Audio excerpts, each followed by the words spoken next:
पावन कथा प्रसंग अंतर्गत पिछले दिन मैंने निवेदन किया, भगवान ने शिशुपाल का उद्धार किया। भगवान का साल नाम का एक बहुत बड़ा उपद्रवकारी था, उसका उद्धार हुआ। दंतवक्र और निरोध का भी भगवान ने उद्धार किया। आगे इस जीवन में पृथ्वी पर सभी प्रकार की कामनाओं को पूरा करने के बाद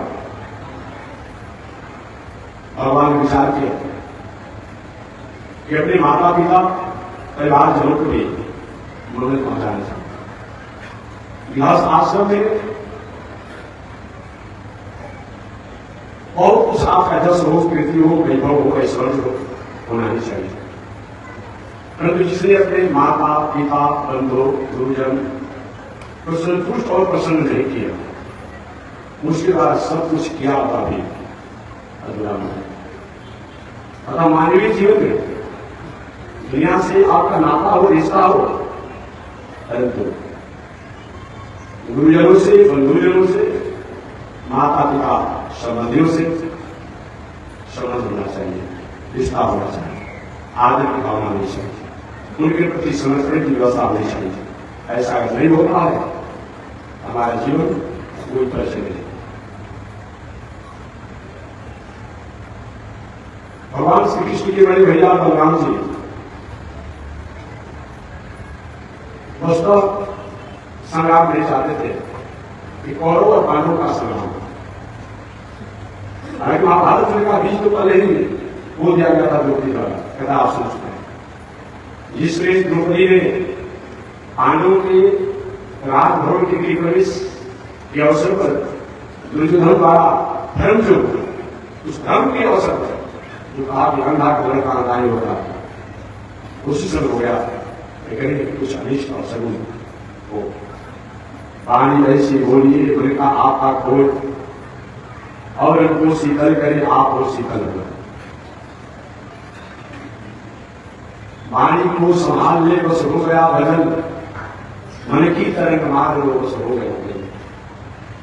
पूजा पाठ सब कुछ अच्छा है, परंतु जिसने अपने इंद्रियों को, अपने शरीर को, अपने वाणी को, अपने खान पान को, अपने उठन बैठन को, अपने रहन सहन को, अपने बोल चाल को संयमित और बलिदान नहीं किया, उसके जीवन का कोई मतलब नहीं। जो रात चल रहा, बहुत से लोग फास्ट में है, बहुत से लोग उनका जप भी कराते हैं, बहुत लोग आहार भी कराते हैं, बहुत लोग एक टाइम खा कराते हैं, बहुत लोग नवरात्र के प्रारंभ होकर आहार भी कराते हैं। बहुत नियम है, सब कुछ अच्छा है, लेकिन सब कुछ होने के बाद अगर कहीं नवरात्र के बाद भी हमारे जीवन में कोई सुधार नहीं होती है, संस्कार सदाचार नहीं आता है, एक व्रत करने का कोई बहुत बड़ा मतलब नहीं। एक व्रत तो उसी तरह से हो जाएगा जैसे बहुत सुंदर परिश्रम करके आपने खीर बनाया हो, आपने बनाया, खीर बनाने के बाद सुंदर अनेक मेवा डाल करके, दूध डाल करके बना हो, और उस खीर में नमक डाल दीजिए, ऐसा हो जाएगा, अजीब से हो जाएगा। सुंदर भोजन बना हुआ हो और उस भोजन में कहीं एक कुछ कपूर डाल दीजिए, भोजन के स्वाद कैसा रहेगा, कोई मतलब। इसलिए एक क्या है, नमक। हम पूजा पाठ योगदान धर्म कर्म नहीं करते हैं, ऐसा नहीं कर सकते, करते हैं, लेकिन वाणी इंद्रिय मन और संयमित नहीं कर पाते हैं। इसलिए मेरे जीवन का जो भी कर्म होता है वह अधूरा हो जाता है। अधूरा वाला व्यक्ति के जीवन का कोई मतलब नहीं होता। या तो खाली हो वही ठीक है, पहले पूर्ण हो वही ठीक है, लेकिन अधूरा व्यक्ति हमेशा भ्रमित रहता है, हमेशा वैसे करता है। इसलिए जीवन में हमें आहार व्यवहार संगत मर्यादाओं को संभालना चाहिए।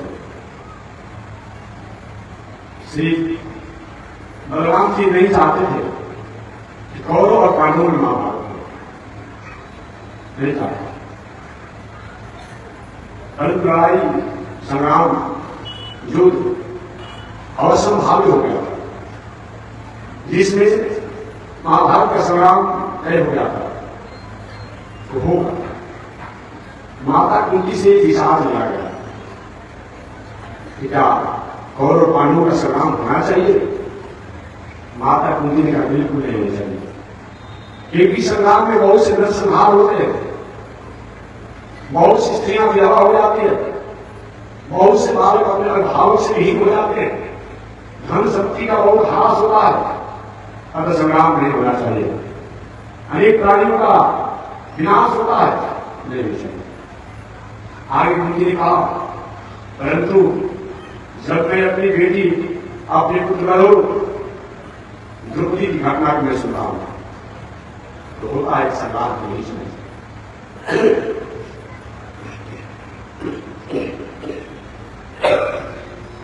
अपनी सभा में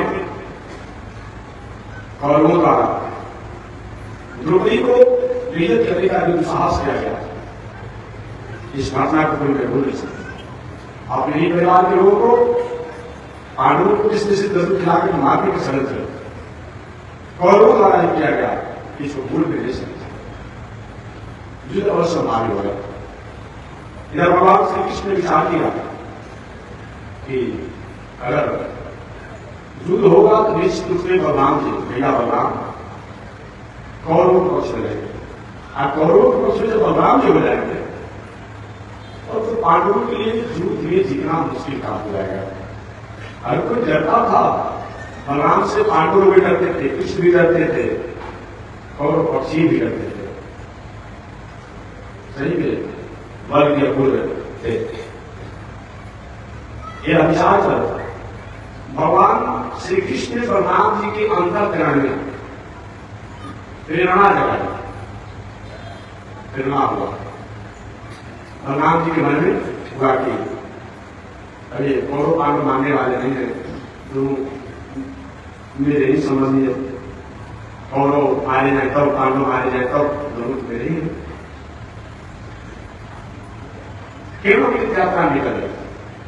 विचार करके बलराम जी महाराज तीर्थ यात्रा के बहाने द्वारका से निकल गए। मैं तीर्थ यात्रा में जा रहा हूं। भगवान श्री कृष्ण के मन में थोड़ी सी आनंद के होती, चलो और कुछ उम्मीद है पांडवों के लिए।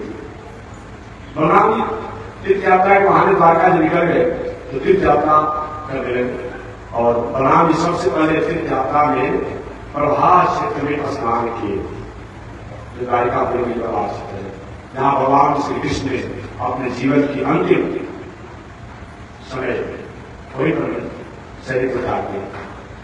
प्रभास क्षेत्र में गए, वहां पर भगवान श्री कृष्ण ने स्नान, दान, तर्पण, श्राद्ध, ब्राह्मणों का स्नान करके उसको कहते हैं।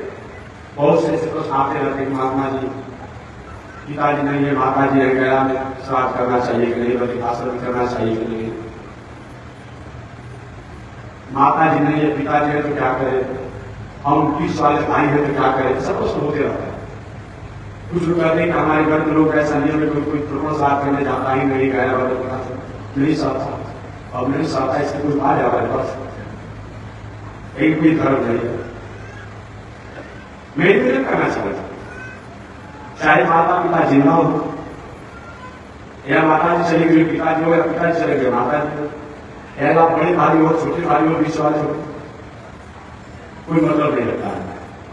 अगर आप कर देते हैं इससे कोई हानि नहीं, कोई नुकसान नहीं। मुंडन चोटवास्य सर्व देते विधीयता बल्ले इत्वा कुरुक्षेत्र बद्री विशाल गया पुष्कर। मुंडन मुंडन चोरी छोड़कर पहरावा कराने का, एक दिन महाराज जी सारा निर्माण बना है, क्या मुझे छिड़वाना पड़ेगा। देखिए शास्त्रीय बात कर बताएगा और आपके मन की बात में बताएंगे। शास्त्रीय इसी प्रणाली है कि 2 प्रकार के शौचकर्म करने को बताया गया है। एक शौचकर्म तो आपने चुटकी छोड़ करके और गर्दन से ऊपर की जो भी भाग है सब बनाने को बताया गया। कैसी चुटकी छोड़ करके, शिखा छोड़ करके, अगर एक कम से कम थोड़ा सा एक भी बाल हो तो शिखा को छोड़ करके और गर्दन से ऊपर के सभी बालों को, या शिखा छोड़ गर्दन से नीचे के सभी बालों को बनाना, नाखून का, पैर के नाखून का अपना आप काटना, ये शौच करना। वासना या दूसरा पंचकेश जब स्वता बनी अपने सभी सभी अपने आप गाड़ी हो मोच हो माल हो सब अपने आप मुंडनम सभी तीर्थों में जाना चाहिए या किसी तीर्थों में जाना चाहिए और मुंडन जरूर कराना चाहिए। एक आहार करके उपवास होकर के तीर्थों में जाना चाहिए। मुंडनम शुभ वास मुंडनम शुभ वास जब संदीप से इसे किया जाएगा मुंडनम शुभ वास चढ़ाव हो जाएगा चढ़ाव किसी भी तीर्थ में जाना चाहिए तो मुंडन और उपवास करना चाहिए। परंतु बलजयित्वा कुरुक्षेत्र कहां उपवास और मुंडन नहीं कराना चाहिए। कुरुक्षेत्र में जाइए तो मुंडन मत कराइए उपवास मत करिए। बलजयित्वा कुरुक्षेत्र बद्री विशाल इसी को जानते थे बद्री नारायण की पूजा को आप हजारों बनाने का शामिल हो गए। इसलिए आज जो जाने वाले नए गुरु हैं इन्हें साझा बना के लाते हैं तो नहीं सरकार रोका लेता होगा। बद्रीत्वा कुरुक्षेत्र बद्री विशाल गया पुष्कर और गया में इधर से आप जाकर लोग जाते नहीं पुष्करम और पुष्कर इन जगहों पर मुंडन और उपवास नहीं करना चाहिए। अर्थात मेरा कहने का तात्पर्य है कि ठीक है पितरों के लिए आप पितरी की नहीं करते हो तीर्थ व्रत में जाते हो तर्पण कर देते हो साफ कर देते हो उपवास करते हो मुंडन कर देते हो कोई दोष नहीं। अन्यथा बलराम जी के तो माता जी के पिताजी नहीं है और उनके लिए तो सात रात इत्यादि चाहे पिंडदान के करने का मतलब नहीं होता। जहां जहां गए कि भगवान श्री राम की बात करेंगे ठीक है पिताजी तो चले गए थे पिताजी चले गए माता जी तो थी फिर भगवान जहां जहां गए कहां कहां पर पिंड दान किए तर्पण किए साध किए। अग्रमिश में बहुत प्रसिद्ध था कि भगवान श्री राम गया में इसमें निवास कर रहे थे 16 वर्ष वनवास में गया में निवास कर रहे थे। अपनी दिनचर्या की सामग्री को लेने के लिए भगवान श्री राम गए थे रसोई में गए थे। अचानक भगवान श्री राम के पिताजी आ गए ऐसी हमारे लिए तर्पण को उत्साह करो। सीता माता ने कहा पिताजी घास मांग दिखाई थे अभी प्रभु श्री राम नहीं है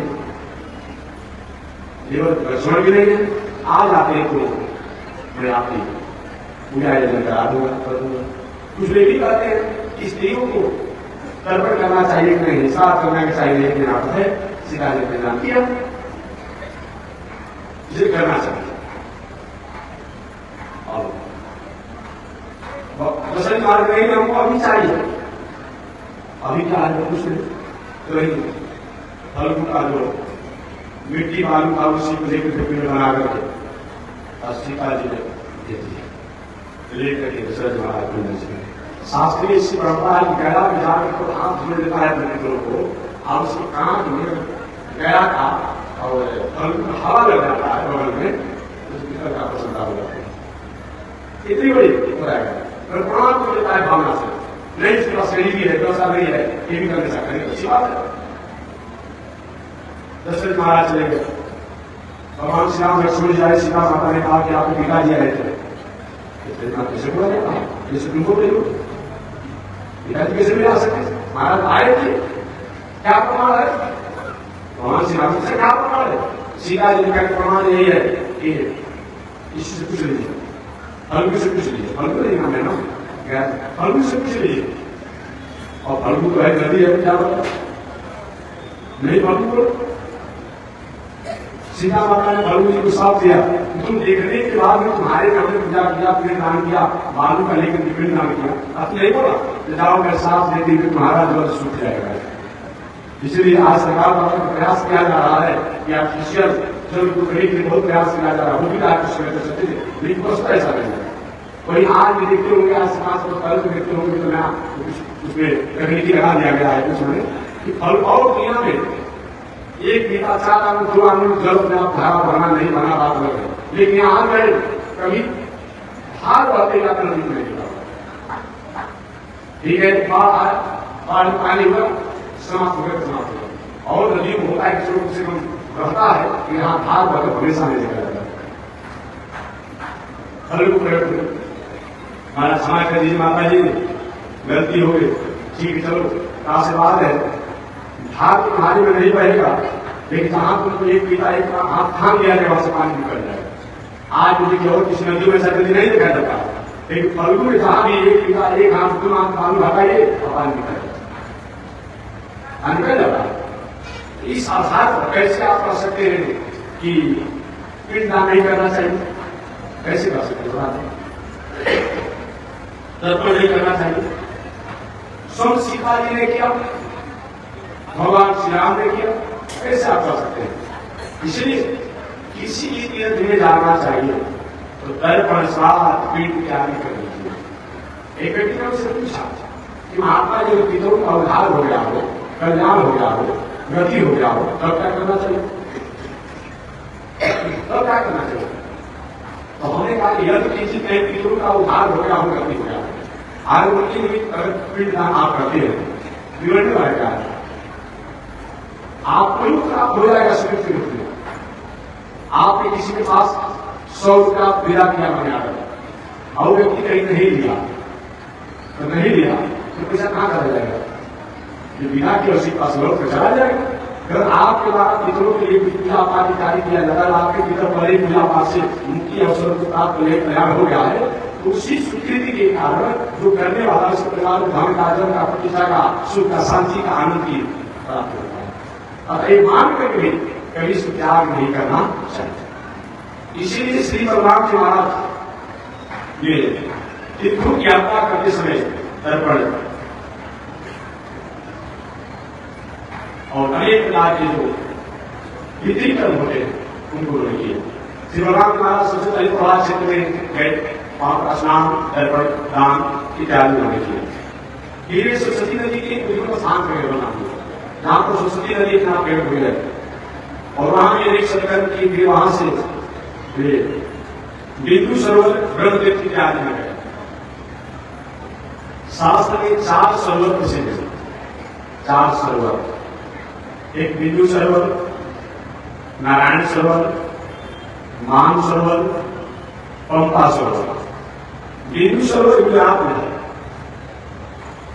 जो सिद्धपुर स्टेशन श्री राम प्रताप भगवान कपिल देव की माता विभूति वही शरीर को छोड़ी थी, इसीलिए सबको स्थान है बिंदु सरोवर के नाम से याद है।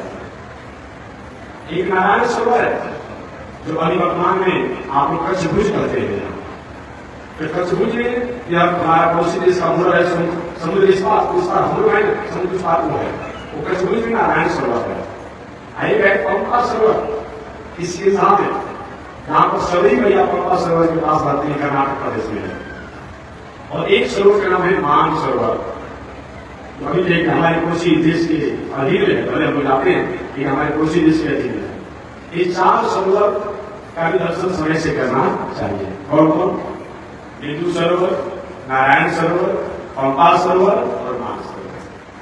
श्री बलराम महाराज बिंदु सरोवर ब्रह्मतीर्थ इत्यादि होते हुए जमुना और गंगा के तट पर प्रधान तीर्थ, जमुना और गंगा जी के तट पर तीर्थ पड़ने वाले थे, प्रधान तीर्थों में गए और वहां से घूमते घूमते नैनी सागर चले गए। बलराम जी नैनी सागर क्या कहकर बता चुका हूं, नैनी सागर नैनी कहा जाता है चक्र को। एक बार जब हजारों वर्षों को होने के लिए धर्म सत्य का संकल्प लिया गया, तो मैं क्या आयोजन कहा, आयोजन के लिए स्थान के लिए थोड़ी सी आवश्यक रखा, पहले से चले जाते हैं। आज में अब संत महात्मा जो पूजा पाठ की बात आती है, कोई कहेगा यहाँ होगा तो कोई कहेगा वहां होगा, कोई का पूरब होगा तो कोई का पश्चिम होगा, कोई का उत्तर होगा, कोई आज चलता है काम, पहले चलता। और हुआ कि 1000 वर्ष तक आयोजन किया जाए, सभी मन पर नहीं हुए, बल्कि आयोजन कहाँ किया जाए? द्रौपदी का आश्रम के रामनाथ क्षेत्र के रहने वालों ने कहा कि हमारे क्षेत्र में हो जाए, पश्चिम बालिका क्षेत्र के रहने वालों ने हमारे यहाँ हो जाए, तो पूर्व के रहने वाले क्षेत्र हमारे यहाँ हो जाए, तो दक्षिण के रहने वाले क्षेत्र हमारे यहाँ हो जाए। आई बहुत नहीं बन पा रहा, काशी के रहने वाले वर्ष के रहने वाले दिशा में तो हमारे यहाँ नहीं होना चाहिए। तुलसी जी के तो देव हो जाए, साइंटिस्ट के विदेवन में हो तय नहीं हो पाया। अंत में सर्व ब्रह्मा जी के पास एक भगवान को हम भाई ऐसा मध्यस्थता नहीं करेंगे, एक पेट के मध्यस्थता दूसरा नाराज हो जाएगा, भगवान के पास चला जाए। सब लोग भगवान श्रीमन नारायण के पास गए। भगवान श्रीमन नारायण के ऐसी बात काम सुनाता नहीं करेंगे, लौकिक सिस्टम से जो निर्णय होगा सबको मान होगा, वही लौकिक सिस्टम कर दिया गया। भगवान ने कहा अपना शब्द छोड़ देते हैं, ऐसा घूमते घूमते जहां आकर गिर जाएगा वही स्थान को हजारों वर्ष में होने वाले धार्मिक स्थान का स्थान मान हो जाएगा। वही भगवान ने अपना शब्द छोड़ दिया। वो शब्द घूमते घूमते घूमते जिस आरण में, जिस जगह में, जिस समय में, जिस स्थान पर आकर गिर गया उसी का नाम हो गया नेमी साधना। नेमी माने शब्द, आरण माने जगह। जिस जंगल में आगे में आगे की वचन भगवान में गिरा वही ने विशाल हो गया। इसलिए आप कोई भी कथा पढ़े, कोई भी कथा पढ़े, तो सत्यनारायण कथा कभी आप पढ़ते हैं सुनते हैं, लेकिन स्वर्ग में विशाल गोष्ठी चक्रे मनोरमा एक कथा प्रवचन पूरा पाठ यज्ञ हो तो मनोरमा, मन को रमाने वाला आयोजन होना चाहिए, साफ सुथरा अच्छा देखने में सुंदर लगे, ये होना चाहिए मनोरमा। ऐसे अपना आप होना चाहिए सुंदर। वही ने विचारण आसान बताएगा। तो विचारण में हमारे भगवान महाराज की यात्रा करते हुए उस समय वहां पर बहुत दिनों के चलने वाला सत्संग का आयोजन जो किया गया था, उस आयोजन के मंडप में श्री भगवान जी से पहुंचे तो ऋषियों ने उनका स्वागत, महाराज स्वागतम स्वागतम, भगवान श्री कृष्ण के बड़े भाई ने सभी ऋषियों ने उनका स्वागत किया, विधिवत पूजा सत्कार किया। श्री भगवान जी ने देखा कि सभी लोग स्वागत सत्कार भाग जो कर रहे हैं, वहां पर व्यास के शिष्य जिनका नाम है दूरभाषण सूत, ये सूत महाराज व्यास मंदिर पर बैठे हैं। जब उन्मादी व्यक्ति, अहंकारी व्यक्ति जो साधारण व्यक्ति को कोई पद मिल जाता है तो पता नहीं चलता है क्या करना चाहिए। और वो क्या बलराम जी आए हुए हैं और वो जो कथा कह रहे हैं जो भलसर सूत, वो क्या किया बलराम जी एक वाणी से ऐसे भी कुछ नहीं, अपना बैठे राजभवन अपना बहुत रास है और बैठे रहो, बड़ा शिष्टाचार है। ऋषि को बताया गया ठीक है घास कर दी, घास कर दो आगे सत्ता स्नान करना, विचार कहीं पूरा हो जाएगा अपना, ऐसे बताया गया। लोग सुनना चाहिए और वही व्यास करने वाला हो, अगर कहीं किसी को आदर कर भी देता है तो कोई आपत्ति नहीं है, कोई आपत्ति नहीं है, आदर नहीं करता तो हमारी बात अभी स्वागत अपने आप में आसन ग्रहण की इतना तो हमारी सोचता है कि सिया राम में सब जगदानी राम में जोड़ जुड़े ये मान करते हैं। और राम महाराज को सभी ऋषि संत महात्मा लोग स्वागत सम्मान करते हैं। और वो व्यास महाराज के शिष्य भाषण शुद्ध तो शुद्ध है व्यास कभी तो बैठे थे और देखे कि बलराम जी को देख रही है वो और का प्रकट बैठ गए व्यास और क्या देखे कि बलराम जी का अपमान हो व्यास कभी बैठे के बजाना दिखाई नहीं है। उसी का सारी सोचना चाहिए। वही बलराम जी एक पुष्प लेकर पुष्प रूप से अपने आप को कहा के अनुमोदित करके और उसी समय बस रूपाल स्मृति का कल्याण हो गया। व्यास से मृत्यु प्राप्त हो हाहाकार हो गया। महाराज हम लोग ये तब तक के लिए आयु दिया था जब तक समुद्र समाप्त नहीं हो जाएगी। आपने बीच में को मार के हमारी कथा को धुला कर दिया, खान को धुला कर दिया, प्रभु आप भगवान के अवतार है, हम दोष तो नहीं करेंगे, लेकिन हम लोग आयोजन कैसे होगा? बलराम ने ऐसी होगी ऐसी अगर बात है तो कहीं तो एक जीता कर देता हूं, मैं जीवित कर दूंगा, लेकिन मेरे पास शिष्टाचार नहीं था, मर्यादा नहीं था, इसीलिए हम कैसा करना पड़ा। लेकिन हम आपसे बहुत कुछ नहीं कहेंगे, लेकिन देख लीजिए हमारा कैसे आयोजन पूरा होगा। वही बलराम जी महाराज ने रूपहर्षण सूत जी के पुत्र जो उग्रसभा सूत जी है उनको व्यास गद्दी पर बैठा दिए और बैठा के अपना आगे का कार्यक्रम शुरू कर दिया गया। आगे बलराम जी ने ऋषि से पूछा महाराज तो हमें क्या करना चाहिए? कहते कि आप तो हम कुछ कर नहीं सकते हैं, क्या प्रकाशित होना चाहिए, प्रकाशित करना चाहिए, लेकिन यहाँ एक बहुत बार राक्षस फलशाली रहा उसको आप समाप्त कर दिए।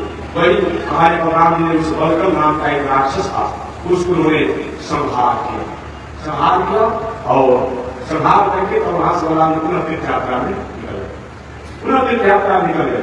आगे बलराम जी तीर्थ यात्रा करते हुए पुनः वहां से महर्षण के पुत्र महर्षण सूत्र सर्वासुत को व्यास ने बैठा करके और ऋषियों ने हत्या के दोष से मुक्ति के महाराज आप सबको परिक्रमा करके नहीं आते हैं और सब उठा कर सकते हैं। पुनः बलराम महाराज परिक्रमा करने लगे, तीर्थ दान यज्ञ इत्यादि करते हुए बलराम जी महाराज हत्या के दोषों से मुक्त होने के लिए वे और आगे के तीर्थों को श्रृंगार किए और आगे के तीर्थों में चलते चलते वहां से चल करके कौशिक नदी के तट पर आए और कौशिक नदी के तट पर से आने के बाद पूरा आश्रम हरिहर क्षेत्र आए। हरिहर क्षेत्र से होते हुए गोमती सोन इत्यादि ये स्नान किया, अपना आगे गया तीर्थ में गए, वहां पितरों का तर्पण किया लिखा हुआ है। और तीर्थ यात्रा करते समय मार्ग में हाँ लिखा हुआ है, तीर्थ यात्रा करते समय मार्ग में अगर गाया पड़ जाए तो श्राद्ध आदि कर देने पर दोष नहीं लगता है, तर्पण इत्यादि करने पर दोष नहीं लगता। यह नियम है। इस प्रकार सभी तीर्थों को करते करते बलराम महाराज गंगा सागर पहुंच गए और गंगा सागर होते हुए जगन्नाथपुरी से होते हुए बालापति जी वेंकटेश भगवान का दर्शन किए, वहां से श्रीरंगम पहुंचे, वहां से होते मदुरई पहुंचे, मदुरई से सेतुबंध पहुंचे, रामेश्वरम पहुंचे, वहां से ताम्रपाणी नदी के तट पर पहुंचे। फिर वहां से अगस्त ऋषि के आप दर्शन करते हुए कन्याकुमारी पहुंचे, कन्याकुमारी से अनंत भगवान देवेंद्र कहाँ पहुंचे, वहां से बलराम सिंह महाराज केरल होते हुए दंडकारण्य पहुंचे, दंडकारण्य से नर्मदा तक होते हुए पुनः प्रभात क्षेत्र में आ गए। ऐसे बलराम जी ने पूरे पृथ्वी की परिक्रमा, देश की परिक्रमा, दुनिया की परिक्रमा किया। और प्रभात क्षेत्र से बलराम महाराज ने सुना, जब तक लौट करके बलराम जी आए तब तक से महाभारत संग्राम समाप्त हो चुका था, युद्ध विराम ले लिया था।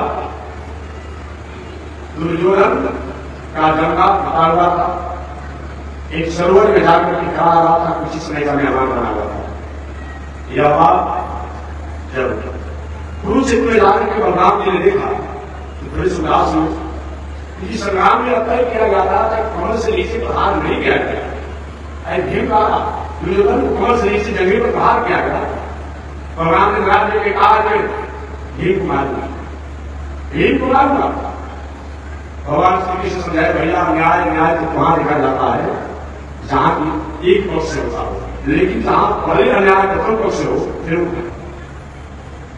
क्या अभिमन्यु को षड्यंत्रपूर्वक मारने का षड्यंत्र जो किया गया कौरव द्वारा, यह अन्याय नहीं था। एक वीर बालक को मारने के लिए बड़े बड़े महात्माओं ने मिलकर के पूछक करके षड्यंत्र करके मारा, क्या यह अपने आप उठा नहीं थे? फिर कैसे सामने आएगा ये बात आपत्ति? क्या ये कौरव को पता नहीं था कि पांडवों को धूप किला में जुआ में सही उनको हार नहीं थे, लेकिन हरा कर सभी वाला षड्यंत्र करा करके उनके राज को लेकर के 14 वर्ष वनवास दिया गया, क्या अन्याय नहीं था? इसलिए भाई कोई अपराधी, कोई चोर और चोरी करके कोई हेडी पकड़ के मिला रहा, आप जीटी रोड पकड़ के जाएंगे, 75 पकड़ के जाएंगे, पकड़ाएगा और उसके बाद पीछे भी चला पड़ेगा ना, तब पकड़ में जाएगा। और वहां पर चोर पकड़ा जाएगा, वहां पर हनुमान जैसा पढ़ा जाएगा, कुछ जैसा बर्ताव कोई किया जाएगा। भगवान श्री कृष्ण ने कहा कि अब दुर्योधन जगह की बात है, दुर्योधन द्वारा अन्याय किया गया, अपने ही बहू को अपनी सभा में बस्ता भाव करके नंग करके बेइज्जत किया जा रहा था, यह कौन सा न्याय है? भगवान जी चुप लगा गए, लेकिन तुमसे मुंह कौन लगे, तुमसे मुंह नहीं लग सकता। पुनः लौट आए आगे श्री कृष्ण भगवान कार्य से अर्जुन को बलराम जी ने रोका।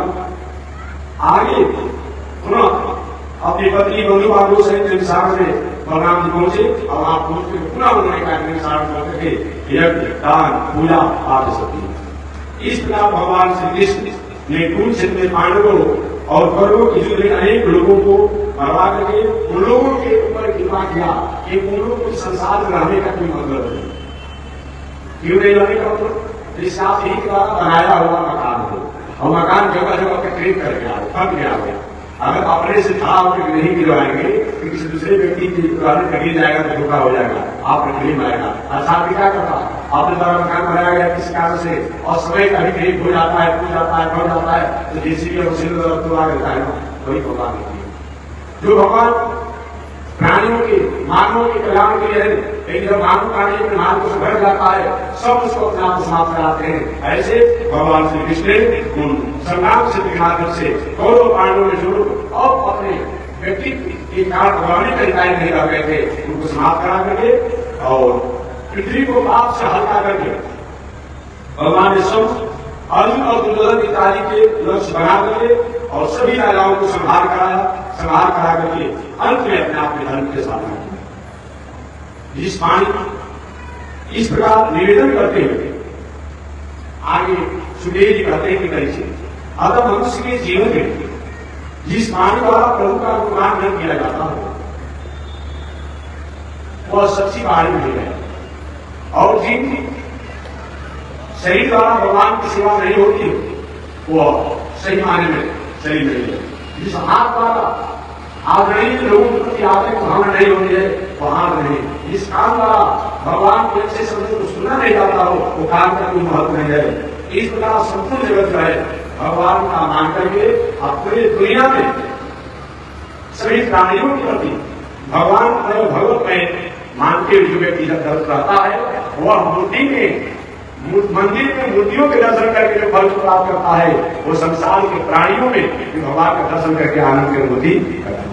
इस प्रकार मन बुद्धि को शांत करके और भगवान में यह स्वरूप लगाए। लव निवेश परिमाण बल से पूर्ण सत्संग धन सी नजीर मन राम को काल व्यास को। आगे श्री सुखदेव महाराज का परीक्षित थे। भगवान ने सभी लीलाओं को करने के बाद एक भगवान श्री कृष्ण और लगभग अपने गुरु धाम जाने की तैयारी है।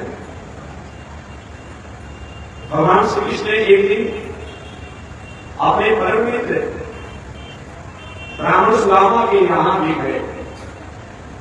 ब्राह्मण सुदामा को सत्कार और सम्मान प्राप्त किया। ब्राह्मण सुदामा का सत्कार और सम्मान किया। इन पांच प्रसंगों को सुनकर के राजा परीक्षित महाराज सुदामा एक साधारण ब्राह्मण भगवान श्री कृष्ण कहां द्वारिका अपनी गिरा। हालांकि दोनों कर्मवीरों के साथ पूरी कथा को बताया सुखदेव परीक्षित। जब भगवान श्री कृष्ण गुरुकुल में पढ़ने के लिए गए थे समित्री मुनि के आसन पर, वहां पर सुदामा जी महाराज भी थे। उसी समय से सुदामा जी और कृष्ण की मैत्री हो गई। मित्रता में कोई संपत्ति का आत्म नहीं होता है, मित्रता मित्रता होती है। उसी समय से सुदामा और कृष्ण की मैत्री हो गई। जब भागवत महापुराण लिखा है कृष्ण शासित सभा कश्ये ब्राह्मणो ब्रह्मवेत्तम विरक्त इंद्रियाभेषु प्रशांतात्मा जितेन्द्रिय। कृष्ण शासित सभा कश्ये वह कृष्ण के अनेक शाखाओं में एक है। प्रसिद्ध सभा कैसी ब्राह्मणो ब्रह्मवेत्तम वह ब्राह्मण और ब्रह्म ज्ञान को प्राप्त करने वाला विरक्त इंद्रियाभेषु वह विरक्त इंद्रियों को संयम करने वाला प्रसन्न आत्मा वाला और जितेंद्रिय उन ब्राह्मण पर भगवान ने कृपा किया। राजा महाराज जी कैसे हुआ वही बताए कि ब्रह्म देश से संपन्न ब्राह्मण भगवान श्री कृष्ण के मित्र बने, विज्ञानी विरक्त ब्रह्मदेव संपन्न हमेशा परमात्मा में रहने वाले उन ब्राह्मणों पर भी भगवान सुदामा पर भगवान ने कृपा किया। वह सुदामा केवल भगवान ने अपूर्व कृपा किया। दिया तो कुछ नहीं देखने में, लेकिन इतना दे दिया कि लेने वाला भी समझ नहीं पाया। इतना दिया। कुछ लोग एक प्रश्न करते रहते हैं महाराज जी भागवत में ऐसे भी सुदामा जी के पिताजी का नाम क्या है, सुदामा जी के माता जी का नाम क्या है। देखिए शास्त्रों में जितनी आवश्यकता है जिसके नाम की आवश्यकता है वही आवश्यकता है। एक मतलब होता है कि सबका नाम मिल जाएगा। अगर आपको हमारे से मतलब है अभी कहेंगे उनके माता का पिता का नाना का नानी का बाबा का दादी का क्या कोई मतलब नहीं। संत के नाते है। सुखदेव जी महाराज अपने शास्त्रों में सुदामा के चरित्रों से पत्नी के चरित्रों से अपने आप में मतलब था। शास्त्रों में और उस बाबा जी के माता पिता के नामों पर लिखी हो सकता नहीं पड़े, लेकिन आप लोग क्या होते हैं, कोई काम करना नहीं होता है। तो संत महात्मा आया थे और रावण के नाना का क्या लीजिए, अपना नाना का नाम याद अलग नहीं होगा, लेकिन रावण के नाना का नाम पूछेंगे, क्योंकि वो तो होता है। और कोई नहीं पढ़ा लिखा होगा तो परेशान हो जाएंगे। कभी लोग पूछ लेते हैं कि सुदामा जी के माता पिता का क्या नाम है, महाराज नाम से पढ़ने को नहीं, सुदामा के सिर तो बाबा है, लेकिन माता पिता का क्या नाम है एक कभी पढ़ने को नहीं आता। एक बार हमसे भी लोगों ने पूछा तो हमने मेरे ढूंढना शुरू किया, तो मैंने ढूंढा अपने आप शास्त्रों के अनुसार, तो उसी के अनुसार मैं निवेदन करता हूं जो मैंने भागवत में किया। ये भागवत नहीं है, ब्रह्मांड पुराण एवं ब्रह्म वैवर्त पुराण, ब्रह्मांड पुराण एवं ब्रह्म वैवर्त पुराण ये 113वें अध्याय के प्रथम श्लोक में है। इसको मैंने जवाब है और कोई कुछ गलत कैसे बताएगा। उसके अनुसार सुदामा जी के पिता का भी नाम लिखा हुआ है, माता जी का नाम लिखा हुआ है, याद कर लीजिएगा क्या नाम है। भद्र शिरो द्विज श्रेष्ठ कौंडयो वृद्ध सत्तम गार्गी नाम्याम सौभाग्यायाम सुदामाख्याम जीततम। अर्थात भद्र शिरो द्विज श्रेष्ठ, ब्राह्मणों में श्रेष्ठ कौंडीय व्रत को करने वाले भद्रशील नाम के ब्राह्मण थे। तो सुदामा जी के पिताजी का नाम भद्रशील था। भद्रशीलो द्विज श्रेष्ठ कौंडीय व्रत सत्तम, भद्रशील नाम के श्रेष्ठ ब्राह्मण जो कौंडीय व्रत को करने वालों में श्रेष्ठ थे। और उन भद्रशील ब्राह्मण यानी सुदामा जी की माता का नाम है गार्गी नाम्या सौभाग्याया। उन भद्रशील ब्राह्मण की पत्नी का नाम गार्गी था। उस गार्गी के पुत्र रूप में सुदामा जी प्रकट हुए। आज के बाद सुदामा जी के माता पिता का नाम जान लेगा। क्या हुआ, सुदामा जी के पिता का नाम है भद्रशील और माता का नाम है गार्गी। बात में कहां लिखा हुआ है, तो ब्रह्मांड पुराण एवं ब्रह्म वैवर्त पुराण में है 113वें अध्याय के प्रथम श्लोक से आप देखना शुरू कीजिएगा। ऐसे हमारे सुदामा जी महाराज, ये सुदामा जी महाराज के बारे में बताना गए बाद में आप इनके बारे में पढ़े लिखे आपको बहुत कुछ नहीं बताना है, एक कथा प्रसंग बता दें। ऐसे सुदामा जी महाराज को भगवान ने कृपा किया। राजा महाराज कहाँ भगवान श्री कृष्ण राजा विराज बालिकाधीश सुदामा जी कहाँ समाने वाले। तो इस पूरी कथा को सुखदेव महाराज ने बताया कि गुरुकुल में सुदामा जी से भगवान श्री कृष्ण की मैत्री हो गई, मित्रता हो गई। गुरुकुल से लौट सुदामा जी अपने घर आए, भगवान श्री कृष्ण द्वारिका चले गए। सुदामा जी यहाँ पढ़ने के वस्त्र अच्छे नहीं थे, बात ठीक है। सुदामा जी की घर अच्छी नहीं थी, ये बात ठीक है। सुदामा जी सुबह खाते तो शाम के लिए थोड़ी सी सोचनी पड़ती थी, ये बात ठीक है। लेकिन सुदामा जी ने कभी भी अपने इन व्यवस्थाओं के लिए, वस्तुओं के लिए अपने इंद्रियों को भी चंचल नहीं किया, अपने व्यवहारों को चंचल नहीं किया। जैसे सुदामा जी गरीब हो सकते हैं, दरिद्र नहीं हो सकते। गरीब होना कोई दोष नहीं है, दरिद्र होना दोष है। गरीब और दरिद्र में क्या अंतर है? असंतुष्ट हो दरिद्र, जो व्यक्ति कितना भी साधन संसाधन से सफल हो लेकिन असंतुष्ट हो वो दरिद्र है। गरीब का मतलब खाने का रहने का सोने की व्यवस्था नहीं है, लेकिन कहां ले चलोगे वही मैं चलूंगा, जैसे रखूंगा वैसे रहूंगा। जो जितना मैं उसी में मुस्कुराते रहे, परमात्मा ने जो दिया है बहुत दिया है, उसी को गरीब कहते हैं। गरीबी में रहने वाला व्यक्ति अगर सदाचार से आता है निश्चित उसके एक न एक दिन वो परमात्मा का प्रसन्नता का पात्र होता है। लेकिन दरिद्रता में रहने वाला व्यक्ति कितना भी धन संपत्ति आ जाए लेकिन जीवन से संतोष शांति और आनंद की प्राप्ति। सुदामा जी गरीब थे, गरीब थे, जीवन की दिनचर्या बीतती चली जा रहे थे। परिवार पुत्र बहुत किसी तरह से एक असमर्थता में असहजता में जीवन जी रहे थे। भगवान कभी कभी जब देखते हैं मेरा भक्त जो है मेरी भक्ति करने के बाद में हमसे कुछ याचना नहीं करता, मांगता नहीं, तो भगवान को मैं उन भक्तों को देता हूं, मैं देता हूं। भगवान ने सब विचार किया है, सुदामा ऐसा ब्राह्मण है कि भले कुछ हो जाए मांगेगा नहीं, अब हमको कुछ उपक्रम करना पड़ेगा। सब भगवान श्री नारायण एक दिन दीप सिंह का वेश बना करके भिक्षु समझते हो? एक भिक्षु संत का भेष बना करके सुदामा जी की नगरी में चले गए। घूमते घूमते वो भिक्षु सुदामा जी के द्वार पर उनसे भिक्षाम दे, भिक्षाम दे, भिक्षाम दे। सुदामा जी को एक उनकी पत्नी थी, सुदामा जी की पत्नी थी। और भाई मेरी बात भिक्षु शायद प्रसिद्ध है, ऐसे जो जगह हो तो जानते हैं सुदामा जी सुबह खाते हैं तो शाम के लिए सूचना पड़ता है, शाम खाते तो सुबह सुनना पड़ता है। नेत्रों में अश्रुधारा तो लिए जिस नाम सुशीला सुदामा जी पत्नी है, सुशीला जी प्रभु महात्मा भिक्षु मेरी गौरी सोच लगा है और सोच लगा है, सुधिया लगा है। अच्छा भला में बताइए कैसे भेज सकता?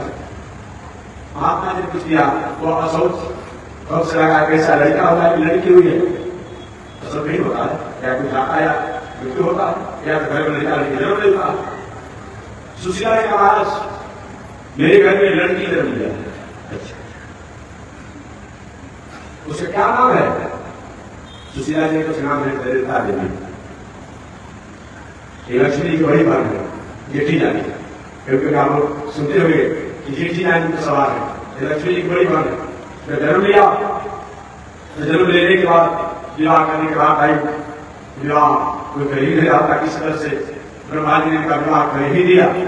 जब कर ही दिया विवाह तो जब एक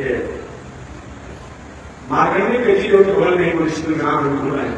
अब जय ऋषि सत्य से कहा पुनः सहस्त्राक्षर हिरण्य बलराम हरण्य इत्यादि जब ये विचार करते और जेठी जानी हृदय में दर्द हो जाता। एक दिन ऐसा हुआ कि लोग उसको कुछ ही हो गए जेठी जानी ऋषि से देवी जी घर पर ऐसा होता था क्या?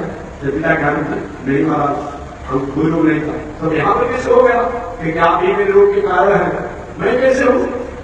जब आप वेद की ऋचाओं को बोलते हैं, श्री सूक्त की ऋचाओं को बोलते हैं, आप यही कहते हैं कि ताम आवह जात वेदो लक्ष्मी अनपरामिनी दस्याम हिरण्यम इंद्रियम रामसम प्रसाद।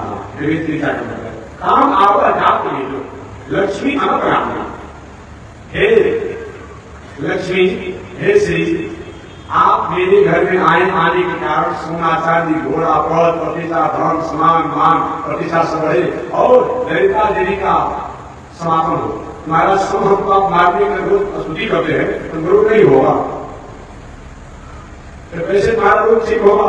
महाराज इस वेद के मंत्र को पूजा पाठ बंद कीजिए, ऋषि का कैसा नहीं होगा, नहीं होगा।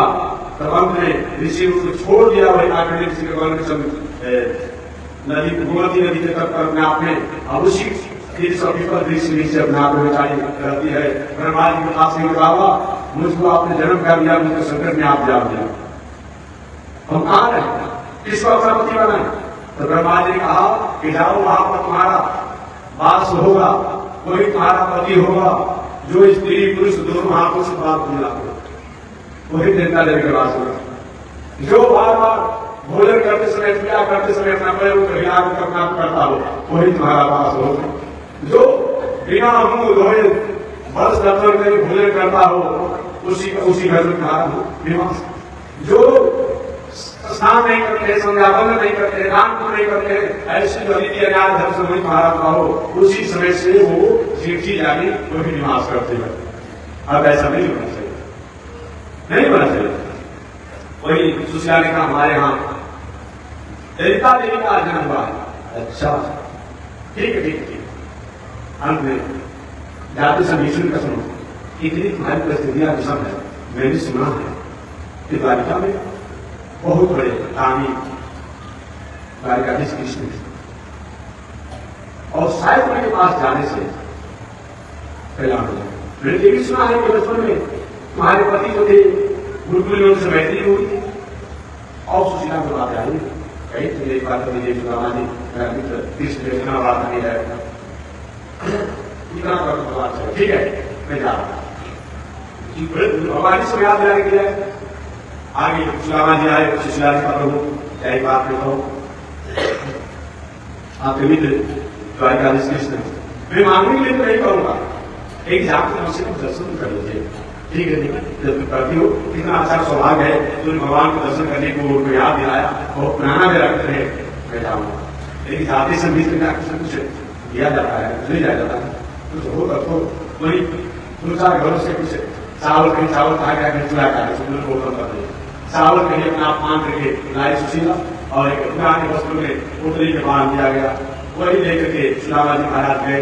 जाते जाते देवी द्वारिका की यात्रा की इतनी दूरी पर थी कि बीच नहीं हुए सुदामा जी गोविंद इतने तुमको सिखा है, बताओ इतने दिन तुमको सिखा तो स्नान का इतना तुमको स्नान चाहिए। एक पेड़ के नीचे वही सो गए। भगवान ने अपनी जो माया द्वारा क्या किया, अचानक उस सुदामा जी को अपनी द्वारिका के सन्निकट पहुंचा दिया, सन्निकट पहुंचा दिया। आज देखो अपने संग करने वाले व्यक्ति को थोड़ी सी कुछ माया जाता है, फिर एक मिनट बाद कुछ पता रहता है और सांस काम खाकर कुछ पता चलता है। आज वह ये जो माया उसमें वो जो माया था, बहुत बड़ी बात है। और सुदामा भाई का प्रिय करेंगे कथा में भी आती है कि छोटी सी नदी को पार करना था, नाव से गए, अरे उसका तालाब पार लगा दो, तालाब है नहीं जाऊंगा, हमारे पास नहीं है। दूसरा को लेकर भगवान एक नारू नारी बोले बेटे उनको कहा ऐसा बाबा बैठिए, कोई बात नहीं, रुक नहीं कमाता हूँ आपसे नहीं, नौका बना मार लेंगे। कुछ ही विधायक बड़े आगे बढ़ने के बाद लोग पूछे भाई का इसका राजभवन का महाराज राजभवन, ये राजभवन के आस पास आप घूम रहे हैं, एक दो राजभवन है, 16,000 एक सवाल है। जाते जाते उनके मुख्य राजभवन के पास गए, अलग राज का जोर प्रचार किया, सुनावा जो गए उनके नौकरों ने धक्का देने वाले सब। आज के घरे आने पर निश्चित आदमी होता है, किसी अतिथि के आने कैसे अनादर नहीं करता है। और भगवान श्री कृष्ण के शिष्य अपने आप से ऐसा बात करेंगे कि कई सुनता को बदल दिया अपने आप में, ऐसा कहेगा अनाडेगा नहीं महाराज, बस एक मिनट के लिए थोड़ी सी प्रतीक्षा किया जाए। भगवान कोई विश्राम में है, किसी को सलाह दे रहे हैं, किसी को सूचना दे रहे हैं कि प्रसाद खा रहे क्या करें, मैं लेकर आता हूँ, बस एक मिनट की प्रतीक्षा किया जाए।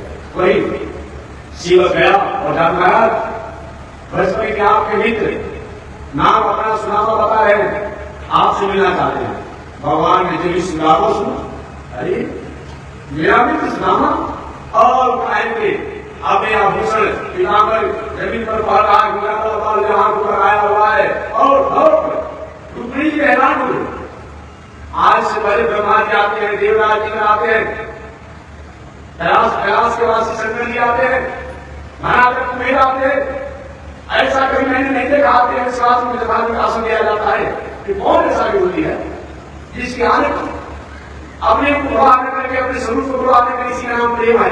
प्रेम का मतलब इसे होता है, अर्थात जिस सब प्रेम करते हैं उनकी द्वारा उनकी स्थिति में अपने को लय हो जाना, इसी का नाम प्रेम है। आज जो सब है वो नहीं है, एक टूटी हो जाना, बाप को लेकर थोड़ी सी लाभ लोग के लिए, ये नहीं प्रेम है।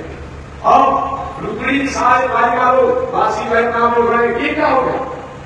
सुदामा जी ये भी अपने आप में, अरे भाई मेरे से गए बहुत दिनों बाद हुआ, और रंग बेटा की अपने आसन को बैठा दिया, अपने सिंहासन पर सुदामा जी बैठा दिए, और सब नीचे बैठ कर शरणों के नीचे बैठ गए। आप बैठ के रुक्मिणी चल जाओ, बैठ इतने बड़े विभूति है, इतने बड़े विभूति है, अपने आप में आपने सब सुना ही नहीं होगा। उसने भगवान ने स्वयं सुदामा जी के शरीरों को प्रक्षालन किया, प्रक्षालन करके और सब अनेक प्रकार से जो सत्कार समान होना चाहिए, वस्त्र से लेकर के भोजन से लेकर के शैया से लेकर सारी व्यवस्थाओं को किया। और करने के बाद 2 साल दिन तक सुदामा जी रहे सुदामा जी। हालांकि कथा ये भी आती है, यहाँ बहुत संक्षिप्त है, ये भी कथा आती है कि सब कुछ होने के बाद समाचार शुरू हो गया, और समाचार जब शुरू हो गया तो भगवान श्री कृष्ण ने कहा मित्र सुदामा विवाह आपका हो गया। सुदामा जी विवाह अभी तक किसी को थोड़ा है, अच्छा विवाह हो गया आप ताकि पत्नी का कहना आदि जी कहना फिर सुशीला, अच्छा विवाह कर लिया आप, आपका विवाह अलग नहीं, हमारा विवाह हो गया। अच्छा आपका विवाह हो गया? हाँ। भगवान से बताइए आपने विवाह कर लिया, आपको देवता तो भेजे थे। सुदामा जी बात हमने विवाह किया जाता है, आपने विवाह किया देवता दिया, आपने विवाह किया देवता है, भगवान श्री कृष्ण का निर्देश सुनावा, अरे हमारा विवाह और होगा तो हम काट सकाते। सुबह में कोई पता ही नहीं है, बबुआ का कोई पता नहीं है, आसाम में बहू आ गई। हो बताइए कैसे लेता छिपेगा? कैसे हल्दी हमारा होगा नहीं? सुबह में पता नहीं है, आसाम से बहू घर में आ गया, कैसे क्या करें? फिर छोड़ा था तो अच्छा तो ठीक है। उसके बाद भगवान ने कहा कि भाभी जी इसे तुम्हारे लिए सोची कि बात सुना का सर्वित भी है।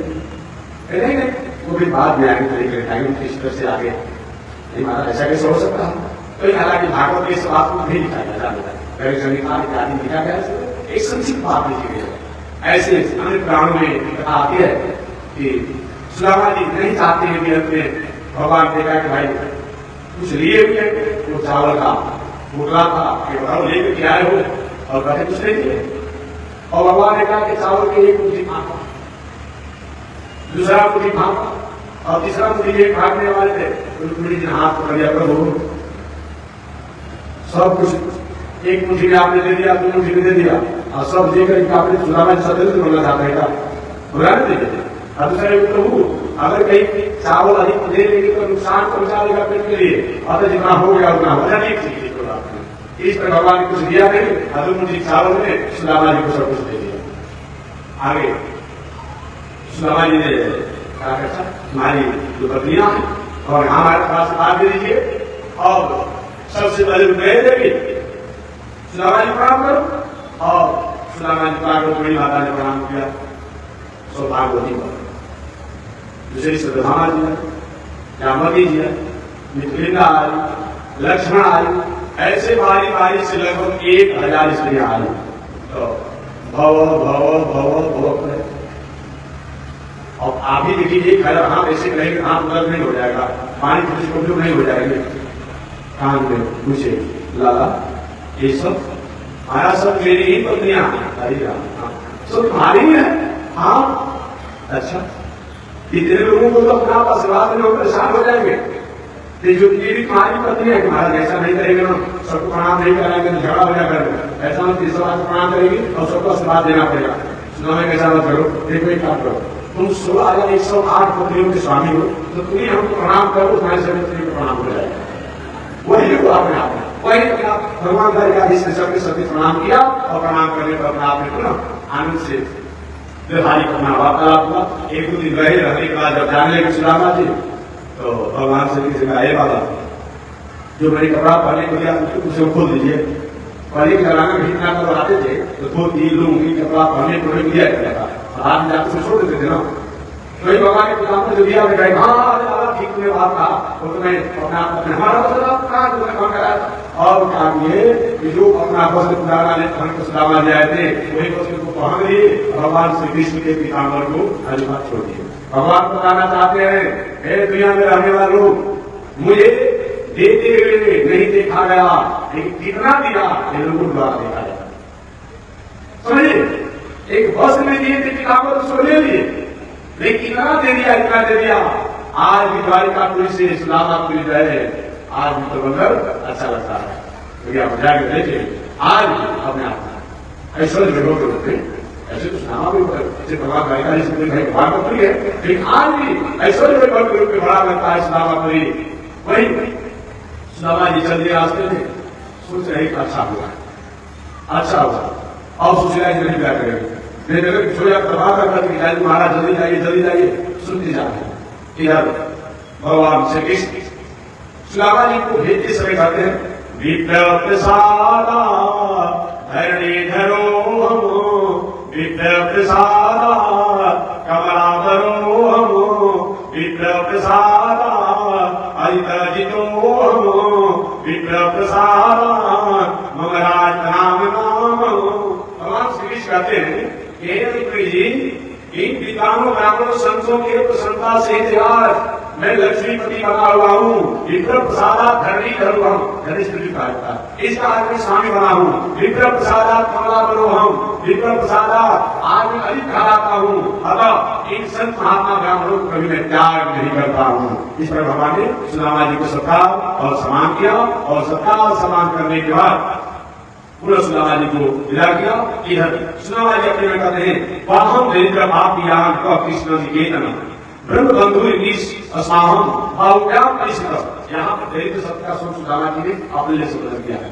यहाँ दरिद्र नहीं, अपने को नीचा स्नान किया गया है। जिससे आप लोग क्या पाठ चल रहा है, आप लोग कहते हैं अपराध सहस्त्र भाजनम प्रतिकम भीम भवान मोदरे अगर शरणागत। एक पहले अपने को समापन करते सुचाए दुर्गा जी का पाठ करते हैं, शंकर जी का पाठ करते हैं, राम जी मानस करते हैं, पूजा पाठ करते हैं और अपने समापन करते हैं। एक साधने को नीचा स्नान किया जाता है। ये बात है। अब तुलसीदास ने कहा मोह सब कौन कुटीर करेगा, हमारे समाज में कोई कुटीर है खड़े उनका भी है। क्या सही बात है? तुलसीदास में कोई नहीं है, अपने में नीचा स्नान किया गया है। वही बात को आप सुदामा कहते हैं पाहम दरिद्र पापियान पाप कृष्ण निकेतन से निकेतन। कहाँ मैं अपने आप में गरीब और कहाँ पर अपने आप में अपनी श्री निकेतन लक्ष्मी। ऐसे जो हमारे पति का वास मानती है, इसको मैं कभी भूल नहीं सकता हूँ। इस प्रकार सुदामा जी ने आगे द्वारिका में देखते हैं कि भाई मेरा घर तो यहाँ है नहीं, सोच हो सकता है कहीं मेरे घर पर कब्जा कर दूसरा किसी ने बना लिया। लोग उससे पूछेंगे ये कौन है कि महाराज सुदामा जी है। अच्छा तो दूसरा सुदामा अंत में सुदामा जी तो अपने राजमहल को आते आते लेकिन इतना दिन बन गया जब नहीं समझ रहा तो पूछने लगे लोगों से। अचानक सुदामा जी की पत्नी सुशीला जो है वो देख रहे मेरे स्वामी आ गए और सुशीला जी आज प्रभु चलिए अपने प्रसाद को स्वीकार कीजिए। भगवान ने कहा मेरा प्रसाद मेरा राज। हाँ ये द्वारिका इसकी कृपा है। अरे ये क्या क्या करना, मैंने तुझसे धन मांगा नहीं था, वैभव मांगा नहीं था। हे सुशीला तुमको धन चाहिए, धन तुमको परमात्मा दिया, हमको आनंद शांति चाहिए मैं जाना भजन करने के लिए। और जब ही सुदामा जी निकले उधर भगवान एक स्वरूप प्रकट होकर के सुदामा जी सुदामा जी सुदामा जी ये साधन संसाधन जीवन के लिए बाधा नहीं है। संसार के साधन संसाधन धन संपत्ति पर प्रतिष्ठा ये बाधा नहीं है, उसमें बंध जाना ये बाधा है। हमेशा मैं कहता हूं कि नौका को जल नहीं रहना चाहिए, लेकिन नौका में अगर जल हो जाए तब नौका डूब जाएगी। उसी प्रकार संसार में रहना चाहिए, लेकिन संसार हमारा है, बाल बच्चे हमारे हम हैं, एक करते हैं चलिए बंधन और झंझट का काम हो जाता है। अर्थात पूरी दुनिया की वस्तु को पूरी दुनिया की व्यवस्था को भगवान परमात्मा का मान करके वस्तु व्यवस्था का उपयोग करते हैं। एक और उदाहरण हमारी नाम दूंगा। बैंक में मुझे 7 करोड़ रुपया होगा और वो करोड़ रुपया वो प्रजा के लिए जनता के लिए तो अच्छा है। एक 2 करोड़ रुपया को मैनेजर साहब लेकर अपने घर बना लेता, कहीं गाड़ी खरीद लेता, सरकार के द्वारा धर्म के अधिकारी हो जाएंगे और करोड़ रुपया सरकार ने जो निर्देश दिया है उस अनुसार बांट देता, बहुत बड़ा उनका नाम हो जाएगा। अच्छा है भाई इतना जल्दी प्रजा के हित में अपने आप की ठीक वही बात। इस संसार में वस्तु व्यवस्थाएं जो उसका सदुपयोग कीजिए, ये बंधन नहीं है, लेकिन उसको भोग मानकर रखते हैं। यही वस्तु व्यवस्था है ये हमारे लिए बंधन हो जाती है। ऐसा विचार करते हुए आप खेती व्यापार नौकरी अध्ययन अध्यापन परिवार परिवार बच्चों के साथ रहने ये माने ये सभी परमात्मा की कृपा है, उन्हें हमें दिया किया है, इसीलिए है वो नहीं चाहे कोई शिक्षित सवारी हम चले जाएंगे सारा दुनिया की वस्तु यही रह जाएगी। ये भावना करते हुए अगर हम साधन संसाधन वस्तु व्यवस्थाओं का उपयोग करते हैं तो हमारे लिए बंधन नहीं है। यही बात को सुदामा द्वारा यह संदेश प्राप्त होता है। बस आज इसी के साथ वाणी दिया।